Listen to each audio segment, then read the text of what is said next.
ኢትዮጵያን በማመስ ኤርትራ በሰላም ትኖራለች የሚል ፖሊሲ ነው ያላቸው። ይሄ የሞኞች ፖሊሲ ነው። ግዴለትም ክቡር አምባሳደር ጄኔራል፣ ይችን ነገር እውነት ብትሆን እንኳን ሌላ ሰው ቢናገራት ይሻላል። ስለ ኤርትራና ሻዕቢያ ለመናገር እርስዎ ገለልተኛም ትክክለኛም ሰው አይደሉም። ሻዕቢያ 2-3 ጊዜ ያናገረው፣ አንድ ጊዜ ማርኮ ያሰረው፣ ደግሞም በኮሎኔሎቹ እያዘዘ የራሱን ሀገር ያስወጋው ሰው ስለ ኤርትራው ስብስብ ምንም ቢናገር አያምርበትም የሚል ተከራካሪ ብዙ መናገር ይችላል። የሻዕቢያና የባጫ ነገር ተከድኖ ይብሰል የሚባል መሆን አይችልም። ሲነገር ቢውል የማይሰለች አንዳንዴ ትራጀዲ አንዳንዴም ኮሜዲ የሚመስል ታሪክ በአንድ ትልቅ ድርሳን የሚጠረዝ ሰነድ ይወጣዋል። ባጫን በቅርብ ጊዜያት ውስጥ የተዋወቀ አዲሱ ትውልድ እሳቸውን የሚያስታውሳቸው በሻዕቢያ ኮሎኔሎችና ሻለቆች እየታዘዙ የትግራይን ሴቶች እያስደፈሩ የትግራይ ሕፃናትን ሲያስገድሉ ሻዕቢያን አትንኩብኝ እያሉ ሲከራከሩ ነበር። በእርግጥ ባጫ ሻዕቢያን አትንኩብኝ ከማለታቸው በፊት ስማቸውም አትንኩት እንደነበር የዘመናችን ወጣቶች የሚያውቁት አይመስልም። ለዚያም ነው አንድ ሰሞን ባጫ ደበሌ ገባ መቀሌ እያሉ የጨፈሩላቸው። ይሁን እንጂ ባጫ ያለ ሻዕቢያ እንኳን መቀሌ ወላጆቻቸውን ቤት አይገቡም ነበር። ባጫ የሚል ስም ይኖራቸውም ዘንድ የህይወት ዑደታቸውን ወደ ሌላ አቅጣጫ የወሰደው ሻዕቢያ ነው። ምርኮኛ እንደ እግር ኳስ ተጫዋች ሲሸጥ ከታየ ምናልባት ባጫና ኦህዴዶች የመጀመሪያ ሳይሆኑ አይቀሩም። ለነገሩ ባጫን ሻዕቢያ ለኢህድን ሸጣቸው አይባልም። የ50 ሺህ ብር መናጁ አድርጎ አስተላለፋቸው ቢባል ቀላል ገለጻ ነው። ይህንን አስቂኝ ደግሞም ጎምዛዛ ታሪክ እናቀርበዋለን። ባጫ ደበሌ ቡታና ሻዕቢያ የ50 ዓመት ታሪካቸው ባጭር የሚያልቅ ባይሆንም በዚህ ዝግጅት በጥቂቱ እንመለከተዋለን። ከ5 ዓመታት በፊት የሻዕቢያ ተላላኪ ሆነው አገራቸውን የወጉት እንደ ባጫ ደበሌ ያሉት ኦህዴዶች ከ50 ዓመታት በፊት የሻዕቢያ ምርኮኛ ነበሩ። ከጥቂት ዓመታት በፊት ሻዕቢያን አትንኩብኝ ሲሉ የነበሩት ባጫ ከ50 ዓመታት በፊት ስማቸው አትንኩት ነበር። የሻዕቢያን ጸረ ኢትዮጵያነት የሚገልጹ ሰዎችን ባንዳዎች እያሉ ሲናገሩ የነበሩት እንደ ባጫ ያሉ ኦህዴዶች ዛሬ ስለ ሻዕቢያ ክፉን ሲያወሩ ቢሰሙ ምክንያታቸው የአገር ፍቅር አይደለም። በፍጹም ከሻዕቢያ ጋር ሆነው ኢትዮጵያ ውስጥ የሚያልቅ ጦርነት የለኮሱ ኦህዴዶች ስለ ኢትዮጵያ የሚቆረቆር አእምሮ የላቸውም። ይህኛውን አእምሯቸውን ሻዕቢያ ደጋግሞ ሲማርካቸው ወስዶባቸዋል ብሎ የሚከራከር ሰው ማስረጃ ላቀርብ ቢል ብዙ ይዘረዝራል። ሻዕቢያ ኦህዴድን የሚማርከው ሳህል ብቻ ሳይሆን 4 ኪሎ ቤተ መንግስትም ውስጥ እንደሆነ ከ2010 እስከ 2015 የነበረው ታሪክ ምስክር ነው ብሎ መናገርም ይችላል። እናም ምንም እንኳን ሻዕቢያ በኢትዮጵያ ላይ ሲያሴር ኢትዮጵያንም ሲወጋ ይኖረ ኃይል ቢሆንም እነ ባጫ ሲናገሩት አያምርምና ነገሩን ከስሩ ለመመልከት ስንጥር በሚከተለው የባጫ ዳንስ እንንደረደራለን።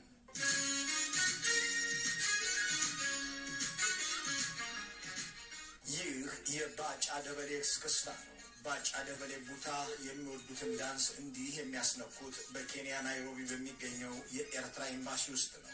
ባጫ ጥቁር መነጽራቸውን አድርገው እንዲህ እየተሽከረከሩ ሲደንሱ የታዩት ግንቦት 2015 ዓ.ም የኤርትራ የመገንጠል ቀን በተከበረበት ዕለት ነበር። ኤርትራ ሆይ እንኳን ተገነጠልሽ ብለው በናይሮቢ የኤርትራ ኤምባሲ ተገኝተው ከነ አምባሳደር በየነ ርዕሶም ጋር የደነሱት ያዳንሳቸው አሁንም እንደተሰነደ ነው። ዳንሰኛው ባጫ፣ ወታደሩ ባጫ፣ ምርኮኛው ባጫ፣ ጄኔራሉ ባጫ፣ አምባሳደሩ ባጫ፣ ስመ ብዙ ባጫ ከፍ ዝቅ ብለው በኤርትራ የትግል ዘፈን የደነሱት ዳንስ በእርግጥም ብዙ ትርጉም አለው።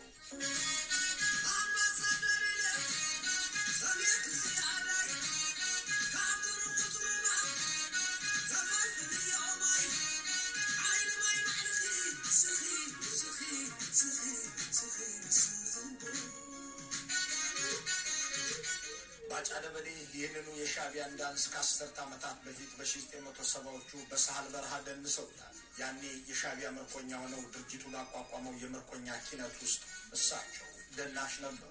ታጣቂ ኃይሉ በዚያ የኪነት ተግባሩ የፕሮፓጋንዳ ስራ ለመስራት እናት ሀገራቸውን ኢትዮጵያንና እናት ጦራቸውን አብዮታዊ ሰራዊትን ለማውገዝ በሚዘፈኑ ዘፈኖች ላይ ባጫ ተወዛዋዥ ሆነው ይከሰቱ ነበር። ታሪኩን ከመቀጠላችን በፊት ሻዕቢያ መንግስት ሆኖ በናይሮቢም ጠርቶ ከማስደነሱ 40 ዓመታት በፊት በበረሃ ዘመኑ የዛሬውን ባጫ በዳንስ ያሳተፈበትን ሙዚቃ እናስታውስ።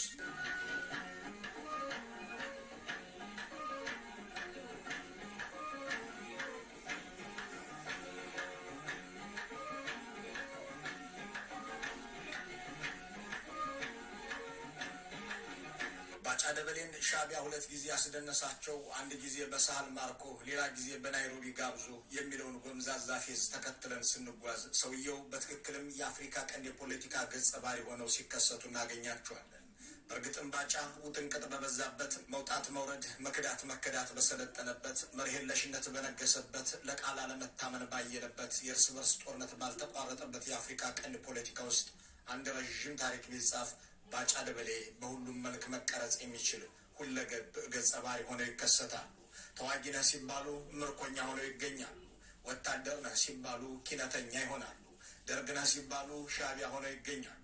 ሻዕቢያ ነህ ሲባሉ ኢህድን ይሆናሉ። ኢህድን ቤት ሲፈለጉ ኦህዴድ ቤት ይከሰታሉ። የኢህአዴግ መከላከያ ነህ ሲባሉ የብልጽግናም ሆነው ብቅ ይላሉ። ጄኔራል ነህ ሲባሉ ሳይረፍድ አምባሳደር ሆነው ይገኛሉ።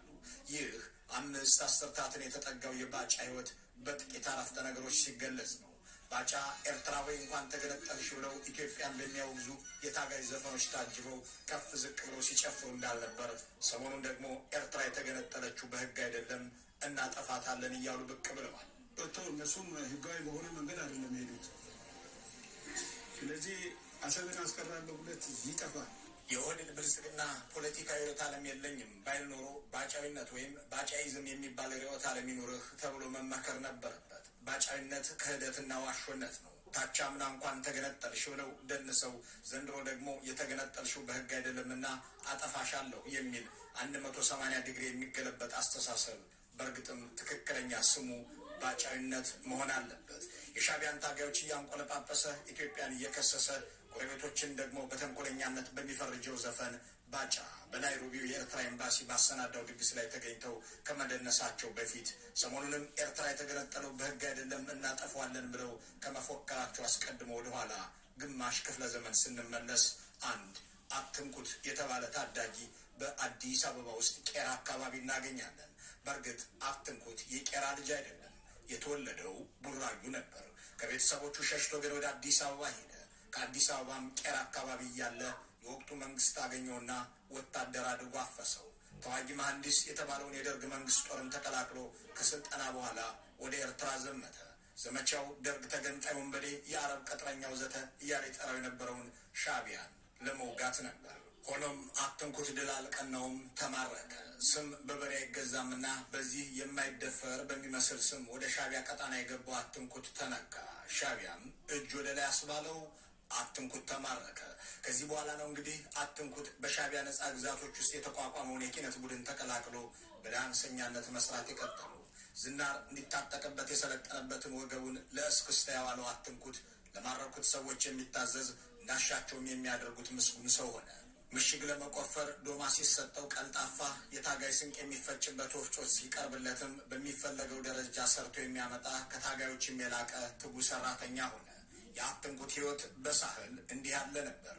ምሽግ ሲቆፈርም አካፋና ዶማውን ይዞ ከተፍ ይላል። ከወፍጮ ቤትም አይጠፋም። ኪነተኛም ሆኖ ለታጋዮች ብርታት ይሆን ዘንድ እስክስታ ሊመታ በሻዕቢያ መድረኮች ላይ ይገኛል። አትንኩት እንዲህ እያለ ለአመታት በዘለቀባቸው በእነዚያ ሰሞናት በኢትዮጵያ ምድር በ1973 ዓ.ም የኢትዮጵያ ህዝቦች ዲሞክራሲያዊ ንቅናቄ ኢህድን የተባለ ድርጅት ተመስርቶ ድክ ድክ እያለ 1976 ላይ ደርሷል። ድርጅቱ የሚጠናከር ዘንድ የተለያዩ አካላትን ከየአቅጣጫው ሲሰበስብ ሻዕቢያ 50 ሺህ ብር እሰጥሃለሁ አለው። 50 ሺህ ብር ሲሰጥ ግን ብቻውን አልነበረም። እንደ ባጫና አባዱላ ያሉ ምርኮኞቹንም ከ50 ሺህ ብሩ ጋር መረቀ። በዚህ ጊዜ የኢህድን አመራር ወደ ሳህል አቅንቶ ከ50 ሺህ ብር ጋር በመናዡነት የተሰጡትን አትንኩትንና ሌሎች ምርኮኞቹን ይዞ ወደ ትግራይ ቆላማ ቦታዎች ተመለሰ። ከጥቂት ጊዜያት በፊት የደርግ ወታደር፣ ከጥቂት ሰሞናት በፊት ምርኮኛና የሻዕቢያ ኪነተኛ የነበረው አትንኩት ለመገንጠል የሚታገለውን ድርጅት ትቶና ከሳህልም ተነስቶ ወደ ሰሜናዊ ኢትዮጵያ የተሻገረው በኢትዮጵያ ውስጥ መንግስት ለመሆን የሚታገለውን ኢህድንን ለመቀላቀል ነበር። ህይወትና አጋጣሚ አትንኩትና ሻዕቢያን የሚያገናኝ የዘመን ክስተት በድጋሚ እስኪፈጠር ድረስም በኢህድን ውስጥ ቀጠለ። አትንኩት በኢህድንም ውስጥ ጎጃምኛንም፣ ትግርኛንም፣ ጉራጊኛንም፣ ኦሮምኛንም አፈራርቆ የሚደንስ የተዋጣለት እስክስተኛ ለመሆን በቃ። በዚህ ድርጅት ውስጥ እያለ ግን በአንድ ወቅት ክፉኛ ታመመ። በዚህ አጋጣሚም ስሙ ተቀየረ፣ አትንኩት ባጫ ሆነ። በትጥቅ ትግሉ ዘመን ብዙዎች ለቤተሰቦቻቸው ደህንነት ሲሉ አሊያም የተሰዉ አብዮተኞችን ለመዘከር በሚል ስማቸውን መለወጥ የተለመደ ነበር።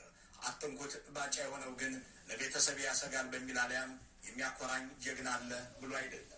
ምክንያቱን የሚነግሩን ከሳህል እስከ አዲስ አበባ አብረውት የዘለቁት አባዱላ ገመዳ የታጋዮቹ ወተት አንበጫብጮ ባጫ ተባለ ይሉናል። ከተማሩ በኋላ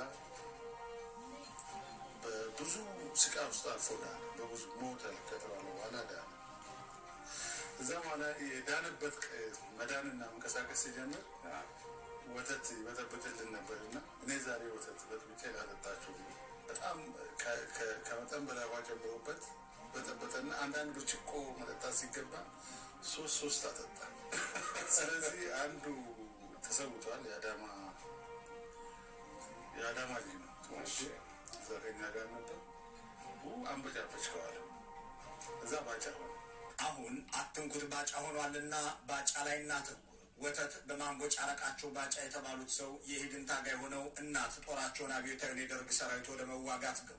ከኢህድን ጋር ለጥቂት ዓመታት ከዘለቁ በኋላ ኦህዴድ በ1982 ሲመሰረት መስራች ሆነው ተከሰቱ። እስከ 1982 የዘለቁበትን የኪነት ህይወት ትተውም የፖለቲካ ኪነትን በፖለቲካ ፓርቲ ባለቤትነት ጀመሯት። ተአምር የማያጣው የባጫ የህይወት ጉዞ አሁን የፖለቲካ ድርጅት ባለቤት አድርጓቸዋል። ከዚያም አማጽያኑ የደርግን መንግስት ለማስወገድ በሚያደርጉት ጦርነት ከጎጃም ወደ ወለጋ የተካሄደውን ውጊያ ሲያስታውሱ ደርግ የአባይን ድልድይ ሊያፈርስ ሲል እሳቸው የተሳተፉበት ጦር እንዴት አድርጎ እንደታደገው በትዝታቸው ይተርካሉ። ከቡሬ ወደ ወለጋ አባይ ወንዝን መሻገር ያስፈልጋል። የአባይ ድልድይ ደግሞ ትልቅ ነው እና እዚህ አካባቢ የነበረው ውጊያ ትንሽ ጠንከር ያለ ነው። ይህን የአባይ ድልድይን ለመሻገር ከፍተኛ ውጊያ ተደርጎ ነው እንደሚሻገር የተደረገው። ልክ ደርግ እዚህ ቦታ ላይ መሸነፉን ካወቀ በኋላ የአባይ ድልድይን በአይሮፕላን ለማፍረስ ከፍተኛ ሙከራ አድርገዋል። ከዓመታት በፊት የደርግ ወታደር የነበሩት ባጫ ከምርኮኛነት ተነስተው ደርግን እየተዋጉ አዲስ አበባ ገቡ። በገቡበት ቦታ ሁሉ አለቃ ደስ የሚለውን ስራ ለመስራት የማይሰንፉት አለቃን ማስደሰት የሚወዱት ባጫ የህወሀት አለቆቻቸውን ለማስደሰት ሲሉ የትኛውንም ነገር እያደረጉ ዓመታትን ዘለቁ። ይህ ውለታቸውና የብሔር ተዋጽኦአቸው ተቆጥሮ ከፍተኛውን ወታደራዊ መኮንንነት በ1980ዎቹ መጨረሻ ታደሉ። በዚህ መሃል ከበርካታ ዓመታት በፊት የማረካቸው የሻዕቢያ ጦር ኢትዮጵያን ወረረ። ያኔ እሳቸው የምስራቅ እዝ አዛዥ ነበሩ። የቀድሞም ሆነ የአሁን ጓዶቻቸው አብዝተው ከሚናገሩት ነገር አንዱ ባጫ በሳህል በረሃ ቆይታቸው ወቅት ሻዕቢያ ፈጽሞብኛል ባሉት ወንጀል ምክንያት ቂም መያዛቸው ነው። እሳቸውም አለት አስፈልጠውኛል እያሉ ይናገራሉ።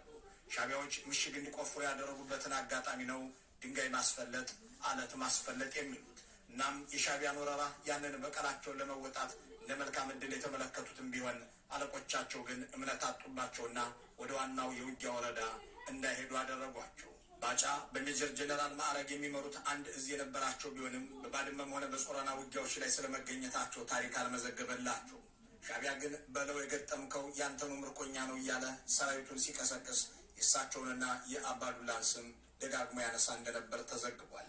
እሳቸው ሻዕቢያ ተሸንፎ ከኢትዮጵያ ግዛት ከወጣ በኋላ ግን በጀግንነት የተፋለሙ አርበኛ ሆነው በመንግስት መገናኛ ብዙኃን መግለጫ ለመስጠት ከፊት ተገኝተዋል።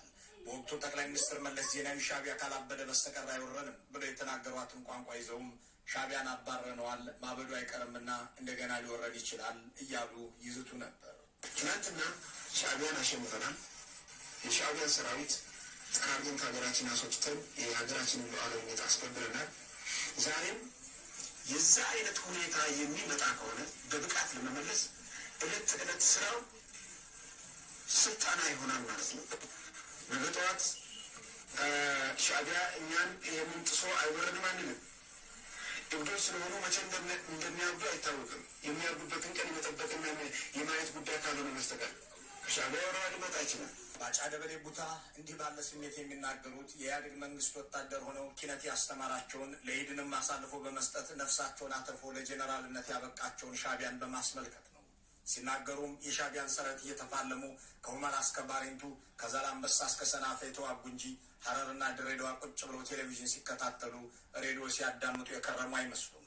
በ1990 ዓ.ም ባጫ የምስራቅ እዝ አዛዥ ሆነው በሚሰሩበት ወቅት ሻዕቢያ ኢትዮጵያን ወሯል። እሳቸው ግን እምነት አልተጣለባቸውምና ውጊያውን እንዲመሩ ሳይደረጉ ቀሩ።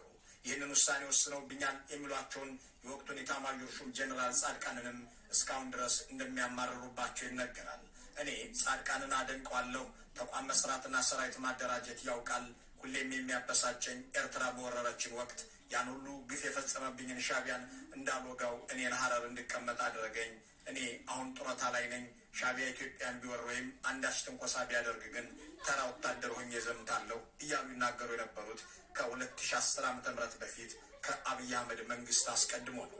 ሻዕቢያ ኦህዴድን አዝምቶ ትግራይ ክልል ውስጥ ፖለቲካዊ ህዝቦ ያለውን የህፃናትና ወጣቶችን ግድያ ሲጀምር ግን አስፈጻሚዎቹ እንደ ባጫ ያሉ የጥንት ምርኮኞቹ ነበሩ። ባጫ ወትሮም ቢሆን ያለ ችሎታቸው ያለ አቅማቸው ለብሔር ተዋጽኦ ሲባል ተቀምጠውበታል እየተባለ ከሚታሙበት መከላከያ በጡረታ ተሰናበቱ። የአሁኑ አለቃቸው ጠቅላይ ሚኒስትር አብይ ግን ባጫ በአፍላ ዕድሜው ተባረረ በማለት ይቆጩላቸዋል። ባጫ ደበሌ ገና በሚሰሩበት አፍላ ዕድሜያቸው ሌፍትናንት ጀነራል ተደረሱ ስለቀረቡ ውጡ ተባሉ። ከትግራይ ወደ ኤርትራ ሄደውን ጦር ለማወቅ 3 ጀነራሎች ይዤ ሄድኩኝ። ጀነራል አበባው ታደሰ፣ ጀነራል ጌታቸው ጉዲና፣ ጀነራል ባጫ ደበሌ 3ቱ ነበሩ የሄዱት። ባጫዊነት የኦህዴድ መለያ ነውና ሻዕቢያን እንዳልዋጋ ተከለከልኩ የሚሉት ባጫ ከሻዕቢያ ጋር ሆነው ከኤርትራ ወደ ኢትዮጵያ የሚዋጋ ጦር ሊመሩ በአብይ አህመድ እየተመሩ ነበልባሉ እየተባሉ በጠቅላይ ሚኒስትሩ እየተወደሱ ወደ ሻዕቢያ አገር ኤርትራ ተሻገሩ። ጥቅምት 5 2013 ሌተናንት ጀነራል ባጫ ደበሌን ወደ ሰራዊቱ መለስኳቸው ያሉት ጠቅላይ ሚኒስትሩ በመጀመሪያው የስራ ቀናቸው ይዘዋቸው የሄዱት ወደ ኤርትራ የሻዕቢያ ሀገር መሆኑንም በዚያው በፓርላማቸው ተናግረዋል። ከዚያም ከሻዕቢያ ጋር በጥምር የተካሄደውን የትግራይን ጦርነት አንድ ጊዜ በውጊያ አዛዥነት፣ ሌላ ጊዜ በስልጠናና ሰራዊቱ መልማይነት፣ በሌላ ወቅት ደግሞ በፕሮፓጋንዳ ኃላፊነት ሰሩ። በአንድ ዓመት ጊዜ በመከላከያ ውስጥ ልዩ ልዩ ኃላፊነቶችን ይዘው ድንጋይ አስፈልጠውኛል እያሉ የሚገልጿቸው ሻዕቢያዎች እያዘዟቸው በጦር ውስጥ ሰነበቱ። በዚህ ወቅትም አያሌ ውሸት እየፈበረኩ ብዙ ክህደትም እየተናገሩ ዝናና ውዳሴን አተረፉ። ከአንድ ዓመት በኋላ አብይ አህመድ የተባሉ የጦር ኃይሎች ጠቅላይ አዛዥ ራሳቸው ባጫ በመሩት መድረክ በሳህለወርቅ ዘውዴ ማዕረግ አጥላቂነት ሙሉ ጄኔራልነት ተሰጣቸው። ለኢትዮጵያና ለኢትዮጵያን በውጭ ወራሪዎችና በውስጥ ባንዳዎች መጠቃት በተደጋጋሚ የገጠማቸው ክስተት ቢሆንም እንደዚህ ዘመን ፈታኝ የሆነና የተወሳሰበ ውጊያ ገጥሟቸው አያውቅም።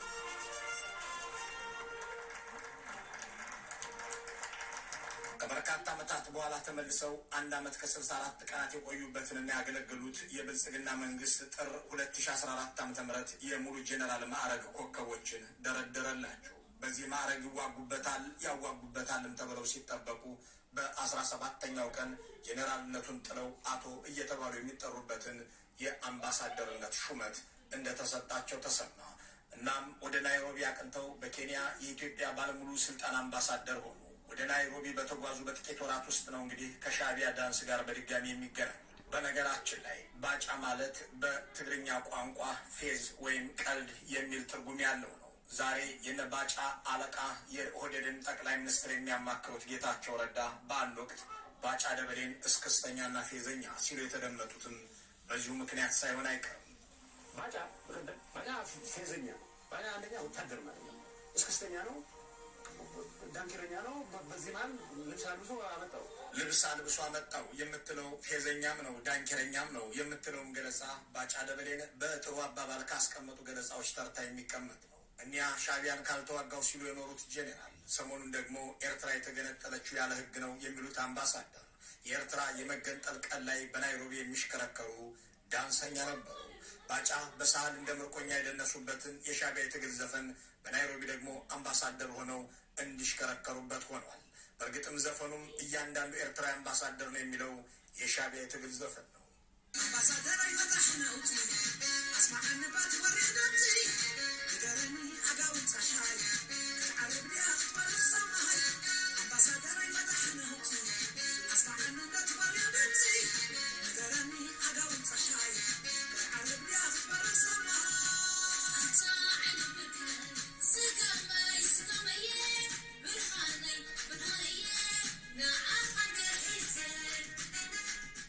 ባጫ ከሌሎች ጄኔራሎች ሆነ አምባሳደሮች ለየት የሚያደርጋቸው የደርግ ወታደር ሆነው በኤርትራ ምድር የተማረኩ ብቸኛው የአብይ ጄኔራል መሆናቸው ነው። ሻዕቢያና ባጫ ፖለቲካና ባጫ እንዲህ ያለ ግንኙነት ያላቸው ናቸው። በአፍሪካ ቀንድ የ50 ዓመታት ውስብስብ ፖለቲካ ድርሰት ውስጥ ስማቸው በየገጹ ላይ ከማይጠፋ ሰዎች መካከል ባጫ አንዱ ሆነዋል። ከአትንኩት እስከ ባጫ፣ ከምርኮኛነት እስከ ጄኔራልነት፣ ከጡረተኛነት እስከ አምባሳደርነት የደረሰና ሁሉንም ኃይሎች በትጋት ያገለገለ ሰውም ምናልባት ከሳቸው ውጪ ላይገኝ ይችላል። ታሪካቸው ሁሉ ከሻዕቢያ ጋር የማይነጣጠለው ባጫ ዘንድሮ ደግሞ ተመልሰው የኤርትራና የሻዕቢያ ጸረ ኢትዮጵያዊነት ተገለጠልኝ እያሉ ናቸው። መልካም ሁሉ በመመኘት በዚሁ እንሰናበታለን።